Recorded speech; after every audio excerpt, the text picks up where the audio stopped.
Hey everybody, I am back with Chapter 6, Uta Hagen, a challenge for the actor, called Physical Senses. So last week we talked about the self and then transferences.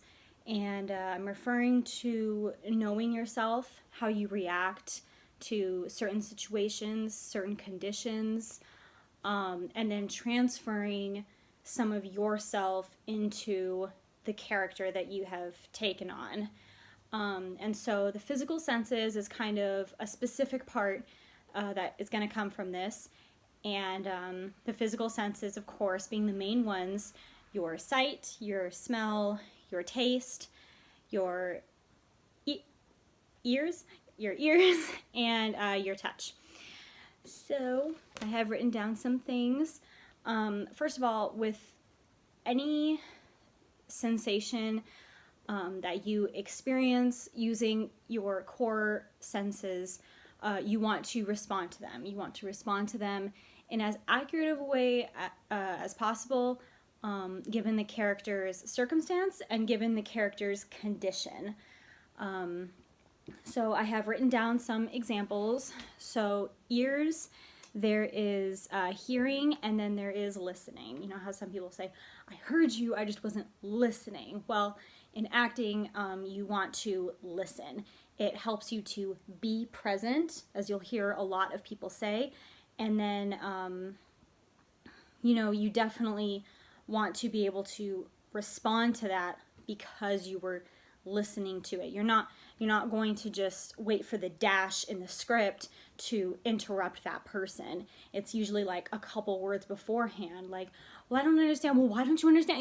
It's kind of like you don't let the other person finish their sentence. You just kind of go in. Why? Because you're listening, and what you are listening to is somebody else is trying to downplay whatever it is that you are saying, and they're not getting the message across, so you're going to step over them and you're going to get that message across.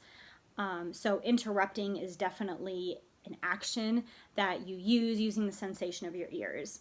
Another example is the tongue, where there is tasting, craving, quenching, and panting, just to give a few examples. What are you tasting? You have to really question everything when it regards to the senses. So what are you tasting? Is it something good? Is it your mom's cooking? Is it your dad's cooking? Is it, are you craving a burger? Are you craving ice cream? Are you craving, something sweet and salty?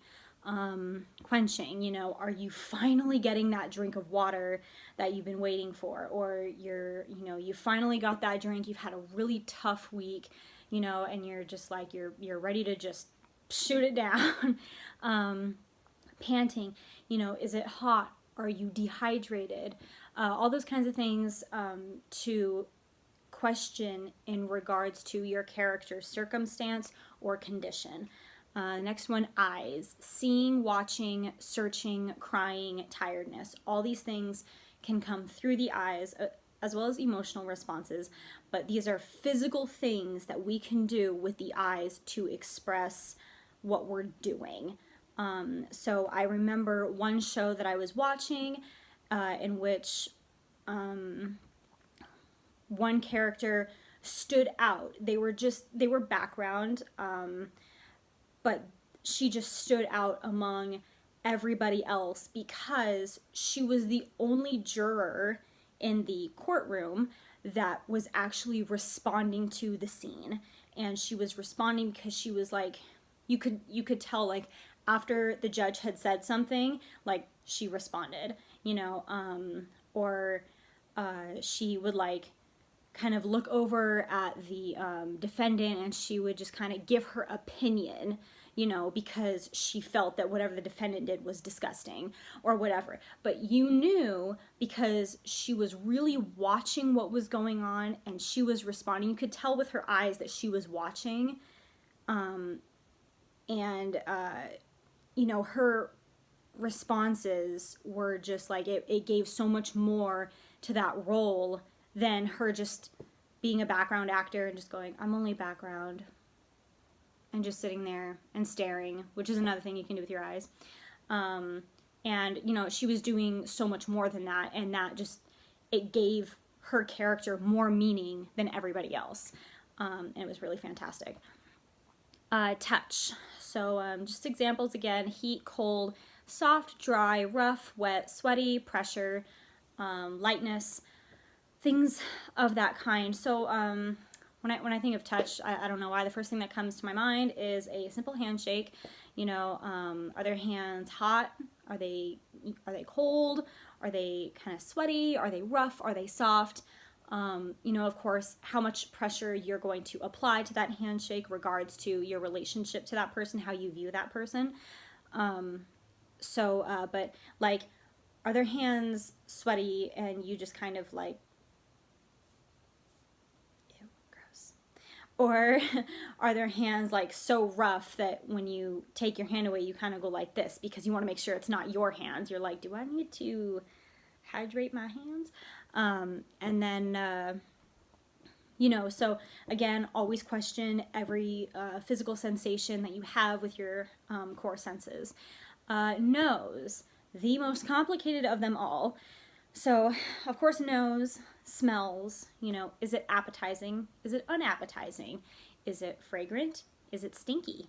The greatest thing about the nose, which I know everybody can relate to, is that when you smell something, sometimes it reminds you of a place where you have been, and that can bring on an experience. But you have to be living the experience in order to convey that to your audience. So, sometimes like I'll go into a place or something, and if I think to myself, oh, it smells like grandma's house. Well, what kind of relationship do you have with grandma's house? Like you just, you smell it and go, wow, it smells like grandma's house in here. Where are the cookies at?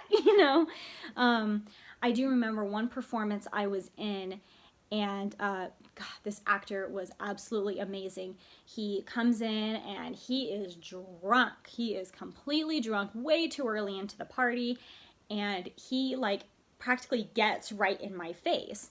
I'm just kind of like a background person, so I have to, show the audience in the event that the audience doesn't see, which of course was impossible because, like I said, this guy was amazing.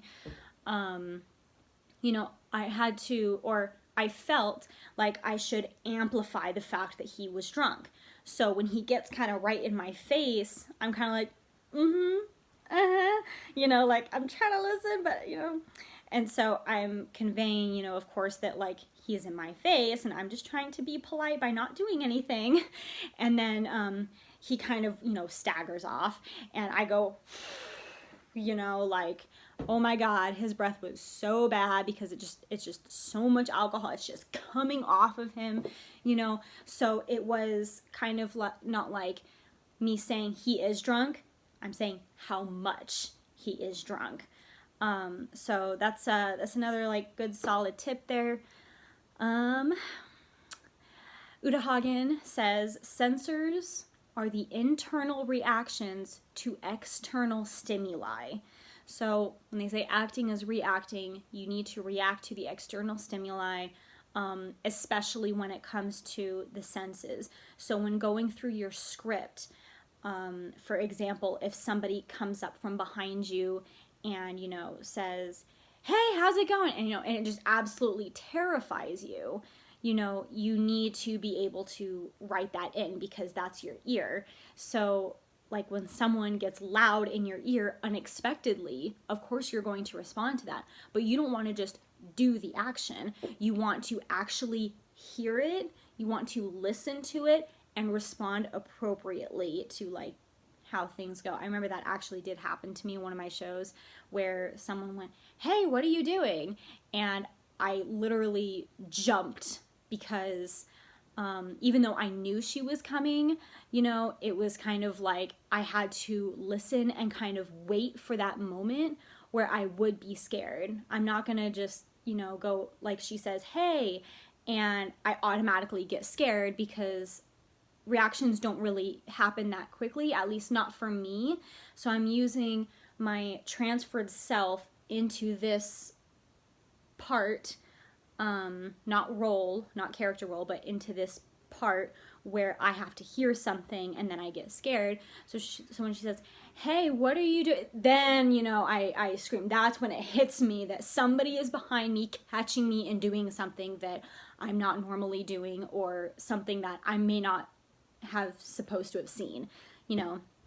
And then Uta Hagen gets a little bit deeper, and she talks about other body or other physical sensations. She says hunger, headache, dizziness, nausea, leg cramps, joint cramps, sweating, shivers, flu, etc.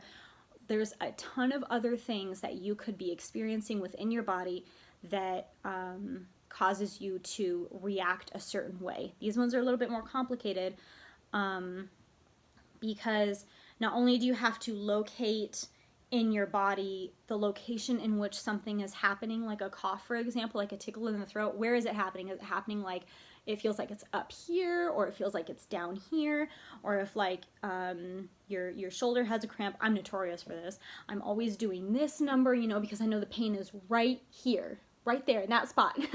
So you know, you have to locate a specific area in which your character is suffering. You know, you can even do some research on that in the event that you've never, you know, your role calls for a leg cramp and you're like, I have never had a leg cramp. I wouldn't even know where the pain begins. You know, you can do some medical research on that one, find where it is. And then Uta Hagen insists that if you use your imagination and you are able to bring your sense of self, as well as these physical conditions that you have either located or imagined or recalled from a previous experience, you can actually physically feel that pain again, or you can feel that heat and you can feel the cold, or feel whatever other kind of sensation that your role is calling for. She recalls a time where this one character was supposed to be sweating, and she says that this guy actually started sweating, but he had no previous physical activity before entering the stage. It was just happening to him because he put himself in this place where he believed his body was heating up and it was as hot as it was, and he believed he was sweating and his body just did it. So a lot of this kind of stuff is mind over matter, but you have to be able to control it, and how you control it is by being able to successfully transfer that experience that you have once had into the present time. It's very, very difficult to do, but she says it's possible, so it's possible. Let's see. Use transferences for chapter 5. Yes, I said that. Oh, and then a piece of the ending of the chapter, she kind of